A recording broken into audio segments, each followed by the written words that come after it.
Hi everyone, my name is Bansi and I'm a makeup artist. In today's video, we are going to learn how to use your foundations as a direct conceal and contour.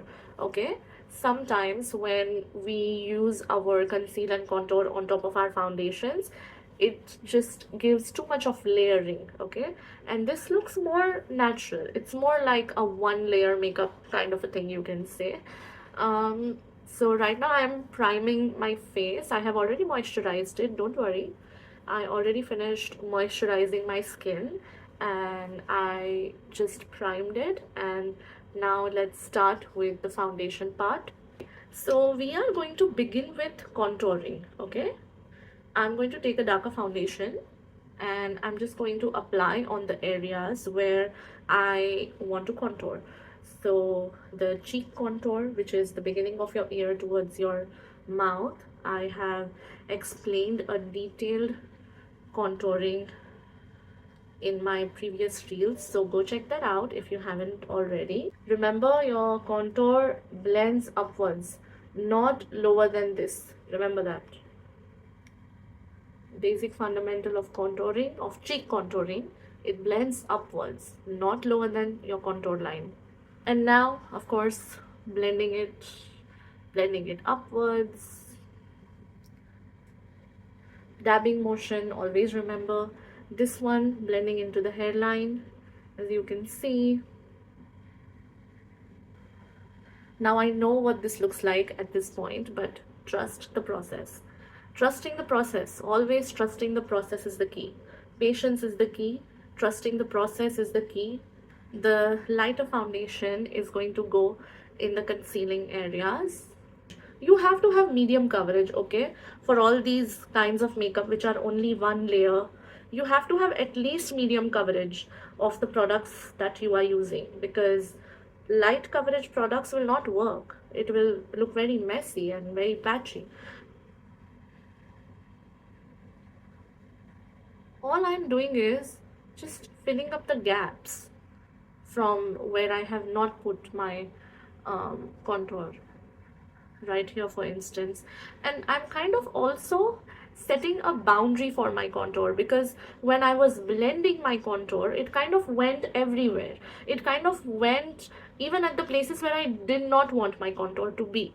So this is like setting the boundaries again for my contouring. As we all know, setting boundaries is so important, but a lot of us don't do it. And now my favorite part, which is blending everything, and this is where the makeup look is going to come together.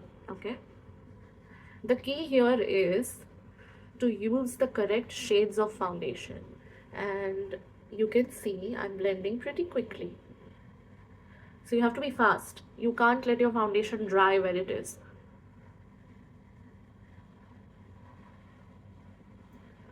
Under the eyes, and that's it. Now we are one more time going to take our darker foundation blending brush and just try to clean up the contour part. Let me show you how. You can already see the contour line, it's very evident, but I'm just going to freshen it up because I already went over with the foundation so much, and the foundation had a pretty good coverage. So just going over it, and here as well. This one is not that blurred out, but that one was. So I'm just going to go over it one more time. Sides of the nose, just one more time. I'm just going to freshen up the head contour as well. Blush for just a little bit of a color. Anyone who knows me knows how much I love my blushes, so just adding that pop of color and just blending it out quickly. Always remember that if your cream blush feels too intense while applying it, just remember that it's not going to look that intense after all, because we are going to layer it with powder, and it's going to tone itself down. So even if you want to apply a little more intense blush, it's totally fine. Next up, you know the drill, powder everything specifically the T-zone, because that is the part where you need to mattify your makeup. And if you want, here is a great tip. If you want, you can add a little bit of a lighter powder to your T-zone to enhance that concealing and highlighting effect a little bit more. And now with the powder contour, same way, just going to go over my cream contour very quickly. This will not take a lot of work because thanks to the darker foundation that we have already put underneath, this is going to give excellent pigment because we are putting it on the darker foundation. And I love putting bronzer over my eyelids. It gives a very good eyeshadow effect even though you have not put any eyeshadow. It looks amazing, and I love to do that, and I have been doing that, and anyone who is scared to do eye makeup should do it too. And finally, the blush. I literally just touched my brush on my cheek and the pigment is amazing. That is because we have already layered cream blush underneath the powder blush.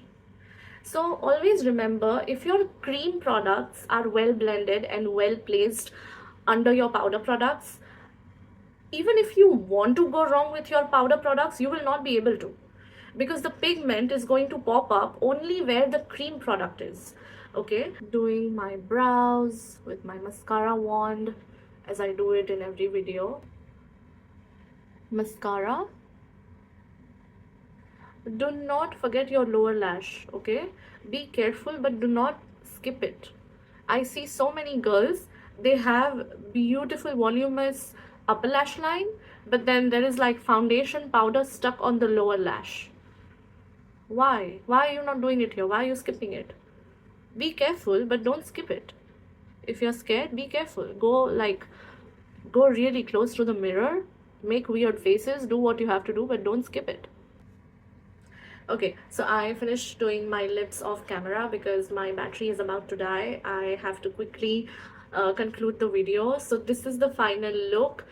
This is sort of like, I have tried to make it into a one layer makeup look. Okay, sometimes when we want to conceal, contour, and also blush, highlighter at the same time, there are just too many layers, because before makeup we are anyway putting two layers, which is non-avoidable, which is moisturizer and primer. So we are already putting two layers before we put any kind of makeup. When you want really good coverage, you have to do all of this and then set all of it with individual powders like your normal banana powder, your blush powder, your bronzer, and that is just too many layers of makeup. So I have tried to reduce one layer of makeup for you in this makeup look. If you have pigmented skin, you may have to work a little bit towards color correcting before you put any kind of foundation.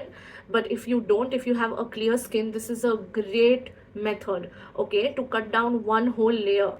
Okay, so I have just tried to simplify a makeup look for you, and I hope it works for you. I hope it reaches the right audience. If you are someone who does not like makeup because it's too heavy and it makes you feel too heavy, it's too many layers, blah blah blah, then this could be one of the methods that you can try. I mentioned to you in the video, like before as well, that the foundations that you are using should have at least medium coverage, so it gives you a decent coverage for your pigmentation as well. And that's it. I will see you in my next video, and until then, stay happy, stay positive, say your affirmations, and always remember that you are so beautiful. Bye.